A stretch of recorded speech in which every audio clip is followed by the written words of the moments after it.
gumawa ako ng reaction videos. May mga nakita akong video sa YouTube tsaka sa TikTok, tas nagawa natin ng reaction videos to. Oras pala ngayon ay 1:10 ng madaling araw. So gawin na natin to. Gawa na natin ng reaction video to.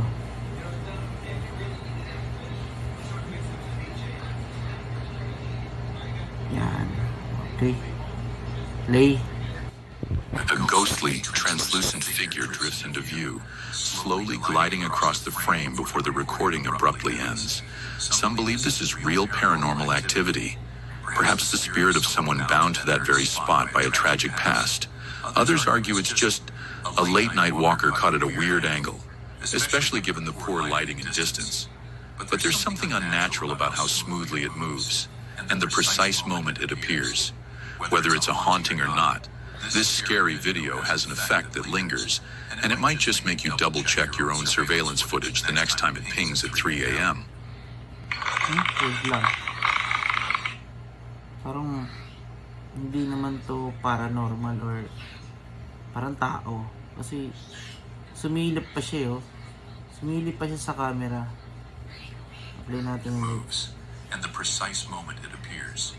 Whether it's a haunting or not, this scary video has an effect that lingers, and it might just make you double-check your own surveillance footage the next time it pings at 3 a.m.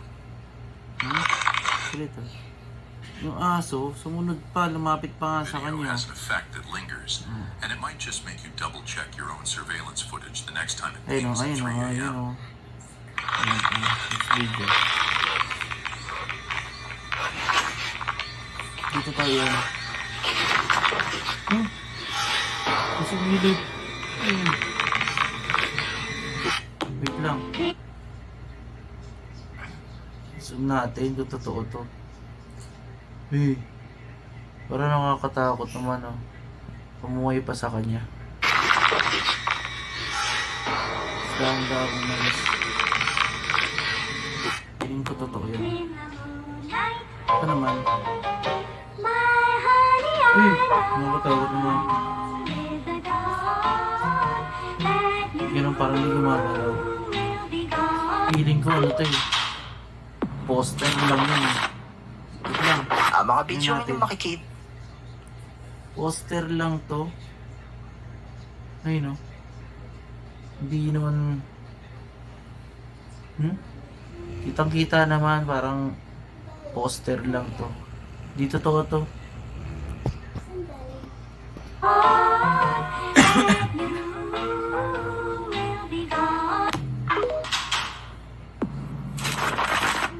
Multo sa kotse. Mga video yung makikita ay mula naman sa isang Pinay na TikTok user na mas kilala sa tawag na Miss Chong.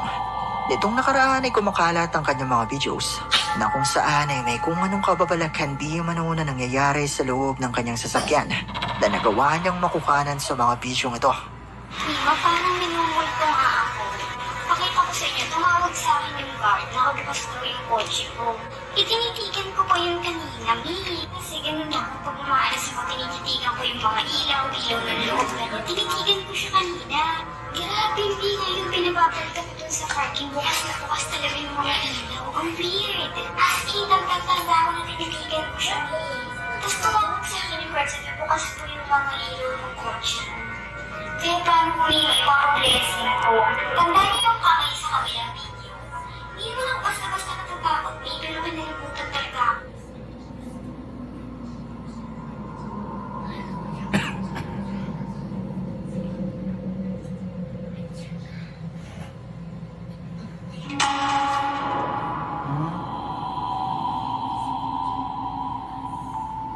Sa unang clip ay ibinahagi ni Miss Chong na tinawagan siya ng isa sa mga guard ng isang mall para sabihin na bukas sa mga ilaw ng kanyang sasakyan na ayon mismo kay Miss Chong ay iniwanan naman niya na nakapatay. At sa ikalawang clip naman ay ipinakita ni Miss Chong ang di umano isang kamay na nakuhanan niya sa bidyong ito habang siya ay kumakain mag-isa sa loob ng kanyang sasakyan.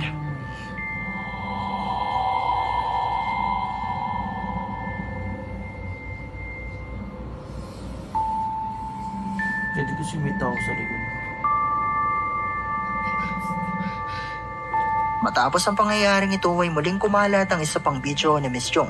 Nakuha nitong nakaraan na kung saan ay muli di umanong may nahagip ang kanyang kamera sa loob ng kanyang sasakyan. Mima, ako'y nag-withdraw. Ngayon pa kong kapatid din, nagpunta. Sila daw ay may outing ng hingi ng salapi. Nakakaiyamot eh. Ayan ga ang mga nayopak. Kakabad trade. Aray, si Dudong, sinamahan ako at ako'y natatakot pag gabi ako'y nalabas. Nangupit pa nga, Mima. Ayan ga, nangupit agad ang mankyaw. Ay naman, aray. At mga kapatid ko'y tikal. Aray, si Roxy, tinan nyo, parang mamasal sa kabaret. Lagi yan nasama pag may outing. Hindi naman kami yung batay. Ayan, ang kakapal ng mukha, nadekwatan ako. Mula sa bahaging ito ng video ni Miss Chong, makikita mula sa likuran ng kanyang ina ang animoy sa pang babae na nakatitig sa kanya. Ano?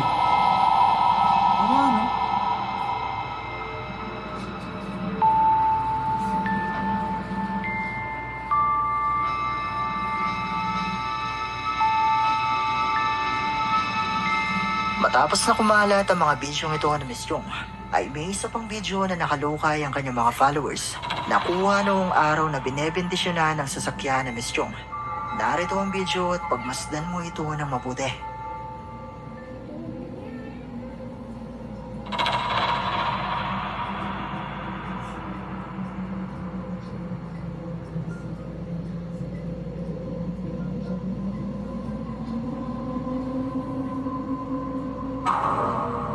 Makikita di umano sa bahaging ito ng video ni Miss Chong ang animo isang mukha na nakasilip mula sa loob ng sasakyan. At ilan pa sa mga comments sa video ito ang nagsasabi na meron di umanong babae na makikita na nakaupo sa unahan ng sasakyan.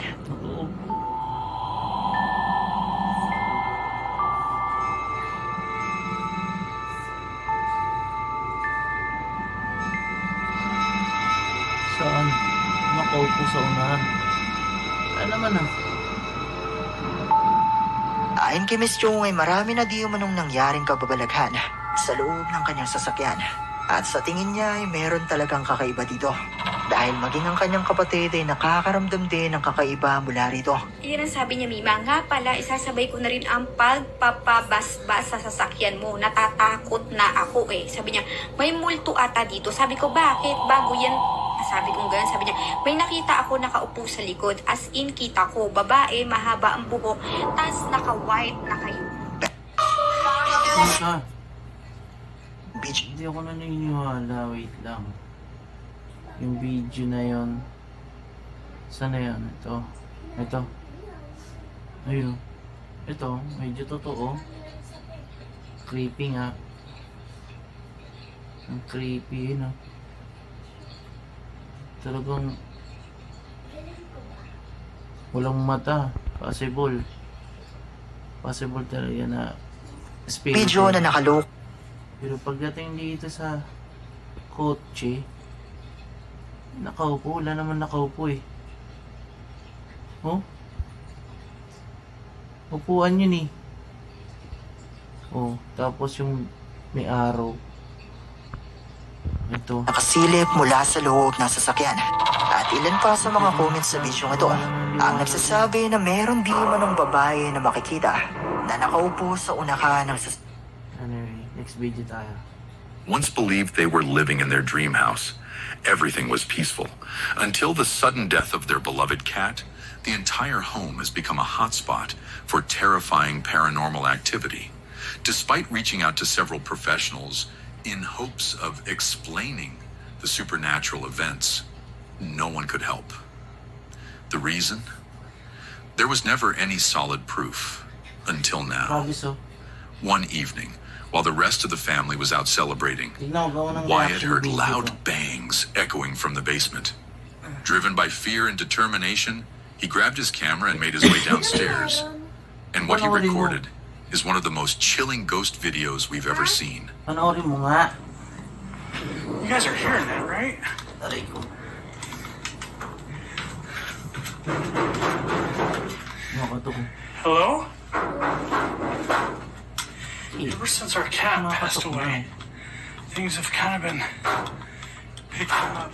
ito ko. I'm not going back there. Hello? Gumalaw oh. Damn that. Who are you? Get the hell out Gumalaw of oh. here. Oh, Jeez. saan galing bola na yun? Dude. Kita mo? Saan galing yung bola? Stop. Sa bintana ata. Oh, dude. The footage is packed with unsettling moments, unexplained noises, objects that move by themselves, Tingnan mo, and even a Travis, ah. swinging Tingnan mo, walang motion bola, that di ba? occurs without Di cause. ba walang bola? But there was one incident that stood out, something truly Saan mo ba yung bola? spine-chilling. If you were watching closely, you might have caught it. Oh? A ball appeared out of nowhere and rolled across the room, as if summoned by an invisible force. It didn't come from a corner and no one was nearby. Few days later, while he was completely alone in the house, his son was at school, so no one inside in the house while he was recording the footage, and what he captured on camera is truly terrifying. Take a look. Excuse me. Are you back there again? This has become its favorite spot.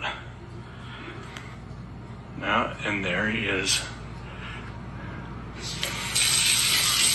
Okay, that's enough water, please. Okay. Everyone can see you in their reflection, bud. Everyone can see you in their reflection. Yung And it's reflection gone. niya. Okay, galing. Okay. I know he's not in here, but I just want anyone who's watching to see. This is too small, but just like it's not. I just wanted you to see. The cabinets are knocking again. I'm leaving.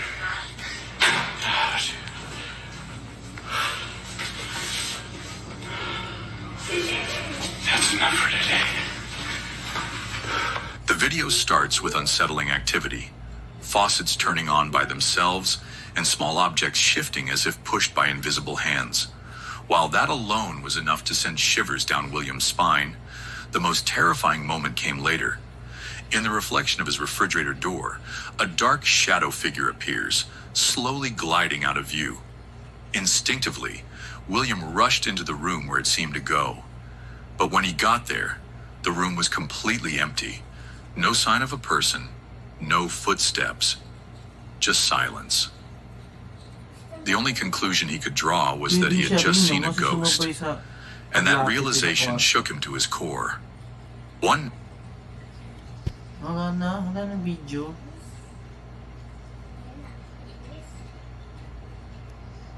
Ah, ito. Wala na nga. Yun lang. one Well, so napatunayan natin yung mga video hindi totoo. Tinakot lang yung sarili nila. Okay guys, bye bye.